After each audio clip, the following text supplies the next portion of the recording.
Good morning, guys. So today you and I are going to talk about unit tests.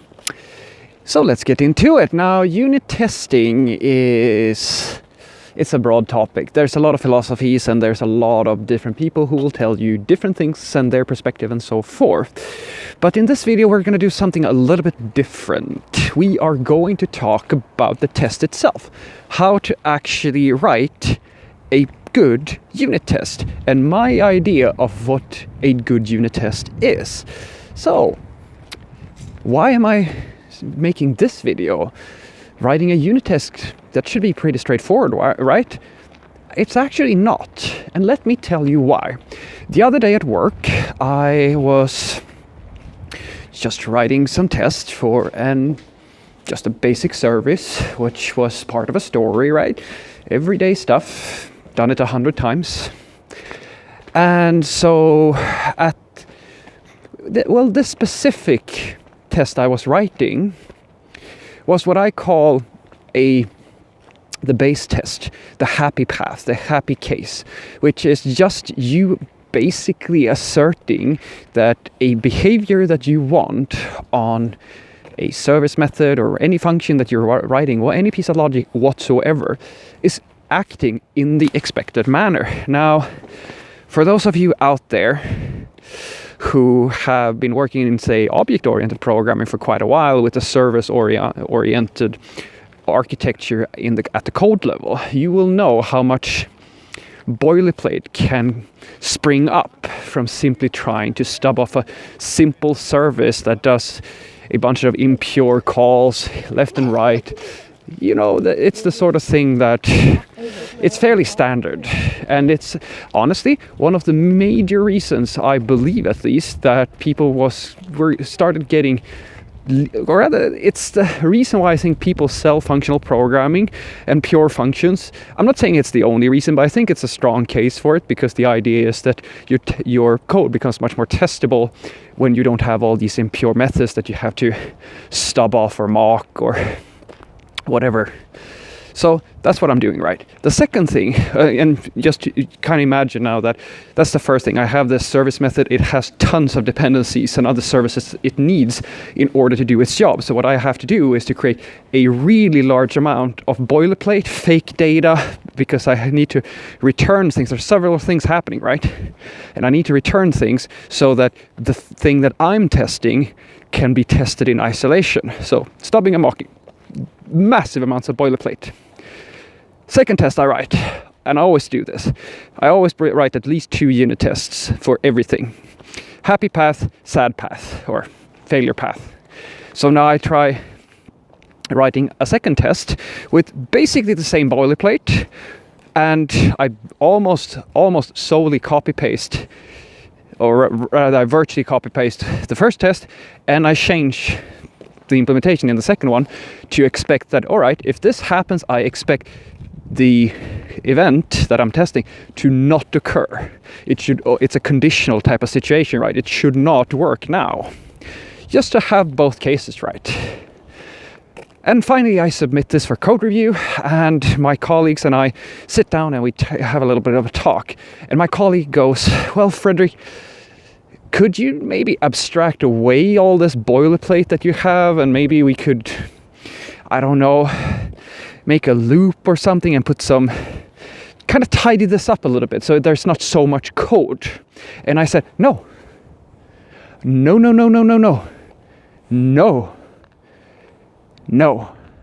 And he goes, wow, what's the matter?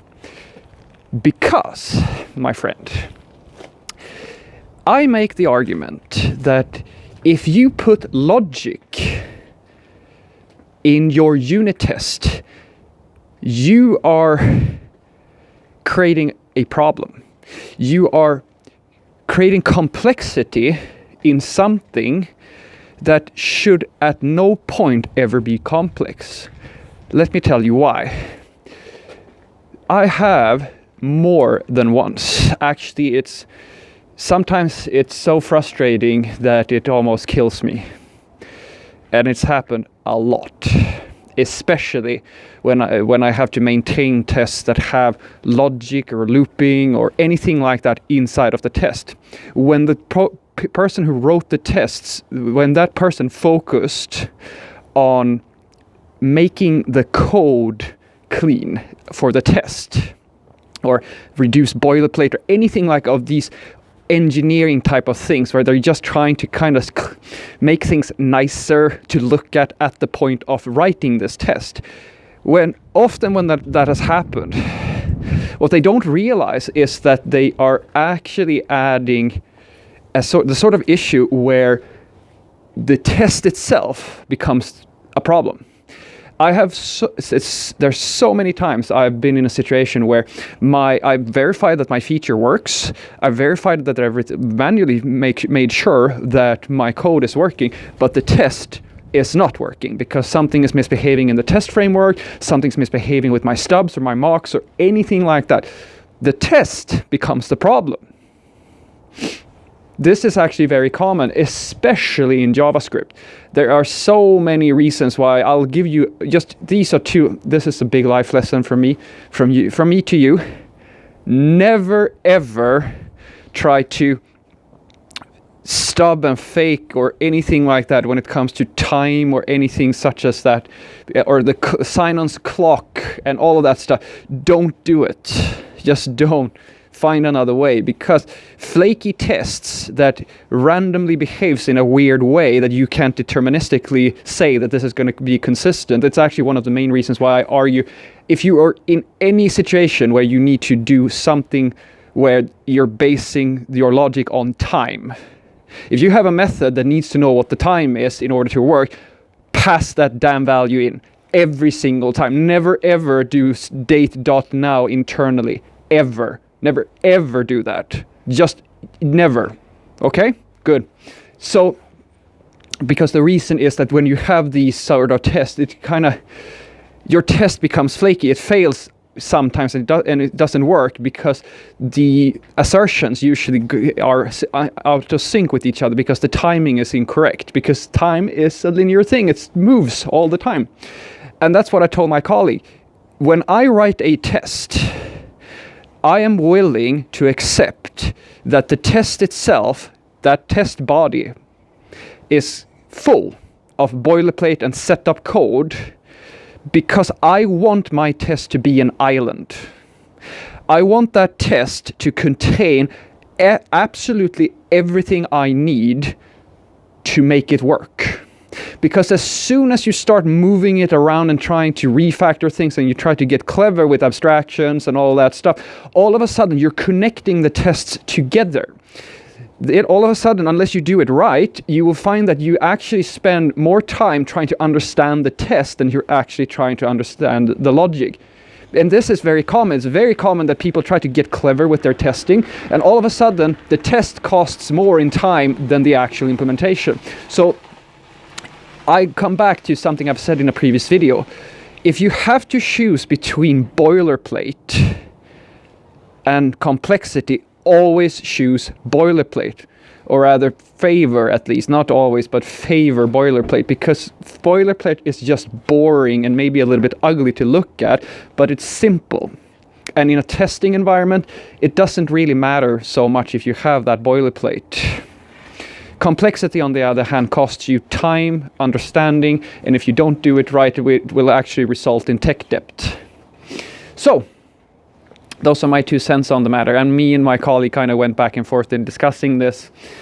And finally, we decided that we both agree that a lot of boilerplate is ugly, but maybe it's necessary, because unfortunately, especially in an object-oriented world, mocking and stubbing, we all agree that it's ugly, because all that mocking and all that stubbing, it's not nice. Nobody likes it.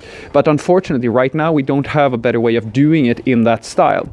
Unless, of course, we change the implementation and we go functional, where we might be able to make it a little bit nicer.